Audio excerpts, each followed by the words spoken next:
Avda Kadosh Baruch Hu Nikro Ein Sof, Dieu est appelé infini. Comme ça c'est marqué, que Dieu c'est l'infini. Veligdulato, et la grandeur de Dieu, Ein Cheker, on ne peut pas le comprendre. Velet Marshava Tfise Beklal, aucune pensée, il peut saisir Dieu. Ça veut dire, personne ne peut comprendre Dieu. On ne peut pas comprendre Dieu. On sait que Dieu existe, mais dire qu'on est en train de comprendre, de faire une étude sur Dieu, c'est pas possible. Dieu est infini, sa grandeur, comme ça c'est marqué, tout ça c'est marqué dans le Zohar sur la grandeur de Dieu.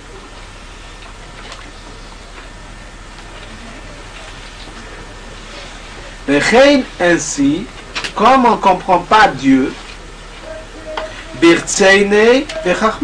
peut pas comprendre ni la volonté de Dieu, ni sa sagesse, c'est normal. Si on ne comprend pas Dieu, on ne peut pas comprendre ni sa volonté ni sa sagesse. Ça veut dire qu'on ne peut pas le saisir. Qui dit-il, comme c'est marqué dans le verset, Ein Cheker Litfunato. On ne peut pas définir sa compréhension.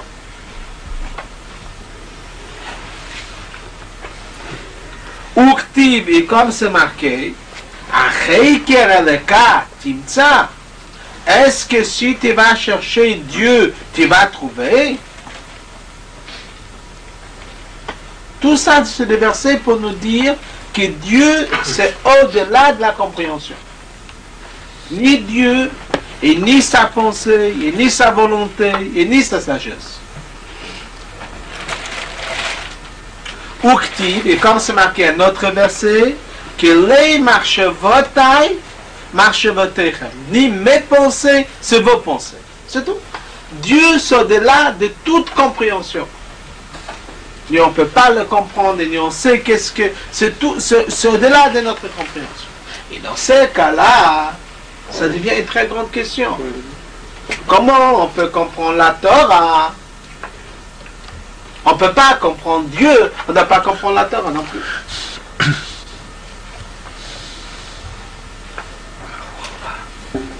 Comment on peut comprendre la Torah? La Torah, c'est la sagesse de Dieu. La Torah, c'est la volonté de Dieu. Si on ne comprend pas Dieu, on ne doit pas pouvoir comprendre sa volonté et ni sa sagesse. Et pourquoi Dieu, on ne le comprend pas? Et pourquoi la Torah te comprend? On ne comprend pas la Torah. Il y en a des parties qui sont coquilles, mais la reste, on comprend très bien. On comprend, on arrive à lire, on arrive à savoir traduire.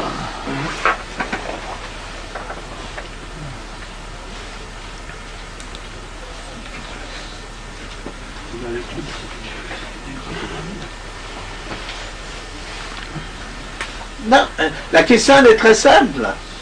Dieu, on ne peut pas le comprendre. Comment on peut comprendre sa volonté? Comment on peut comprendre sa sagesse? Comme c'est marqué clair, qu'on ne peut pas le comprendre. À travers le Torah. D'accord, personne n'a dit le contraire. Mais Dieu, il a donné la Torah qu'on peut le comprendre. Comment ça se fait qu'on peut le comprendre? Si on va dire que la Torah c'est quelque chose qui n'est pas Dieu, c'est quelque chose que Dieu il a donné, d'accord, Dieu on ne le comprend pas, mais la Torah on peut comprendre. Mais nous on est en train de nous dire que la Torah, ça c'est Dieu. Et quand tu es en train d'étudier la Torah, tu es en train de s'attacher avec Dieu, tu es en train de prendre Dieu. C'est tout. C'est ça qui dit le Zohar. Si on aurait dit qu'il y en a Dieu, ça c'est une chose. Après, il y en a la Torah. Bon, d'accord, on comprend très bien. Il est venu le Zohar et nous dit non. C'est pas Dieu et la Torah et Dieu, c'est une chose. Et c'est ça qu'on est en train de comprendre. Comment ça se fait? Dieu, on ne le comprend pas. Et la Torah, on peut comprendre. Comment? Si on va dire qu'on a quelqu'un, une personne, qu'on n'arrive pas du tout à le comprendre. C'est tout. Dans ce cas-là, ni tu comprends lui, ni tu comprends sa volonté, ni tu comprends sa sagesse, c'est tout. Il est au-delà de la compréhension, il est au-delà d'être un être humain. D'accord? Ça, c'est la question. C'est comme, c'est marqué dans le Sirot que le Rav est en train d'expliquer que si Torah Mitzvot ça aurait été au-delà de la compréhension, ça aurait été beaucoup plus facile de le faire. C'est tout.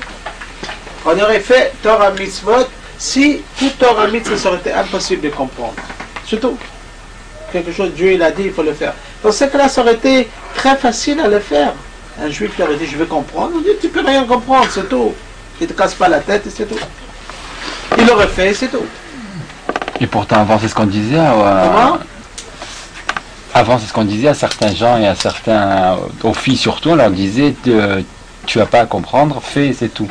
Et c'est comme ça qu'ils se sont éloignés, parce qu'ils ne comprenaient pas. Il y en a quand même des certaines dynimes qu'on le comprend, mais Shpatim on le comprend, et d'autres on le comprend. Quand on demande à quelqu'un pourquoi tu manges des matzot, il dit parce que mes parents ils ont mangé des matzot quand ils sont sortis de Mitzrayim, c'est-à-dire on le comprend. C'est tout. On fait Shabbat parce que Dieu s'est reposé le 7e jour de Shabbat. Je ne rentre pas avec toutes les explications plus profondes, mais les premières explications, toutes les personnes ils le comprennent. Même des enfants, même des filles, même des femmes. C'est tout. Quand quelqu'un qui va nous demander pourquoi il ne faut pas manger le porc, on ne saura pas le dire, d'accord?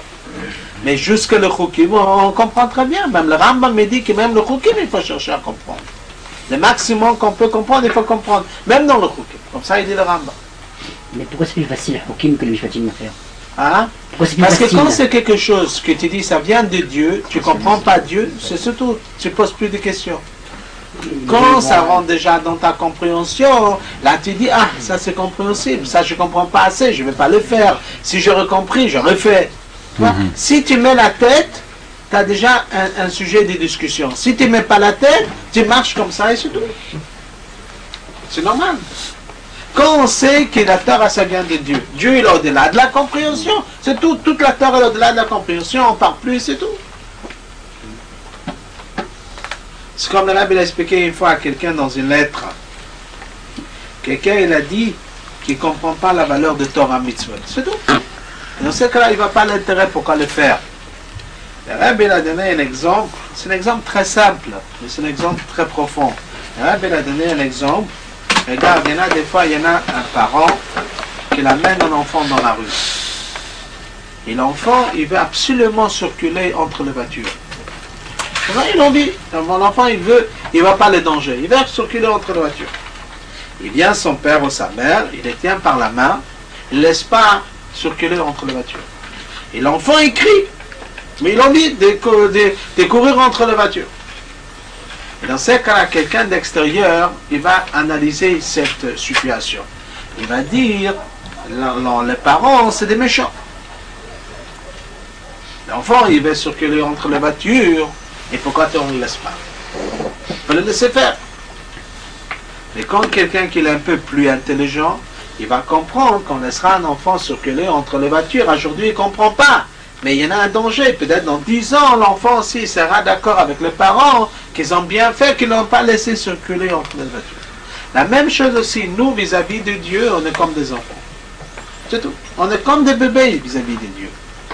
Et à ce moment-là, comment nous, si Dieu il nous a recommandé, si Dieu nous a conseillé qu'il faut faire ça, il ne faut pas faire ça, pourquoi? Parce que c'est dangereux. Et dans ces cas-là, il n'y en a pas, est-ce que nous, on est plus par rapport à Dieu qu'un enfant par rapport à ses parents? C'est-à-dire même des parents vis-à-vis des enfants, les enfants, on comprend très bien que les parents, ils ont raison. Chacun, il va dire, chaque homme intelligent, il va dire, les parents, ils ont raison, il ne faut pas écouter l'enfant. Pourquoi? Parce que l'enfant ne va pas le danger. La même chose aussi, nous, vis-à-vis de Dieu, Dieu est notre constructeur, c'est Dieu qui nous prête la vie, Dieu il sait exactement qu'est-ce qu'on a besoin. Il nous dit, ça ne nous va pas, ça ne nous convient pas. Dans ces cas-là, il n'y en a pas mieux d'écouter Dieu. C'est-à-dire c'est quelque chose qui est très logique. Et c'est pour ça que je dis, quand on sait que tout Torah Mitzvah, ce n'est pas un terrain de discussion, c'est quelque chose que au-delà de la discussion, ça aurait été plus facile à faire et c'est tout. Tout le problème, il est qu'il y en a des mitzvot qui sont compréhensibles. Ah, c'est comme ça, hein, il dit, moi je comprends ça, ça je comprends pas, je vais pas le faire. Tous les réformistes, ou tous les gens qui sont un peu des philosophes, qui sont contre le judaïsme, à moitié oui, à moitié non. Par exemple, des gens réformistes, ils vont quand même à la synagogue, ça veut dire qu'ils croient en Dieu. Mais ça, ils n'admettent pas. Pourquoi pas des mariages mixtes? Pourquoi pas ça? Ça veut dire ça, c'est un domaine qu'ils ne comprennent pas. Pourquoi pas? Pour une synagogue, il ne va pas être hommes et femmes ensemble. Ça veut dire qu'ils disent, ça que je comprends, je vais le faire. Ça, je ne comprends pas, je ne vais pas le faire. Il y a toute une série de personnes qui sont en train de baser le judaïsme selon leur compréhension. Et à cause de ça, ils ont tous les problèmes. Mais si on aurait eu la soumission totale dans la parole de Dieu, qu'on aurait su Dieu, il sait qu'est-ce qu'il dit, sans penser, sans réfléchir, ça n'aurait pas posé aucune question.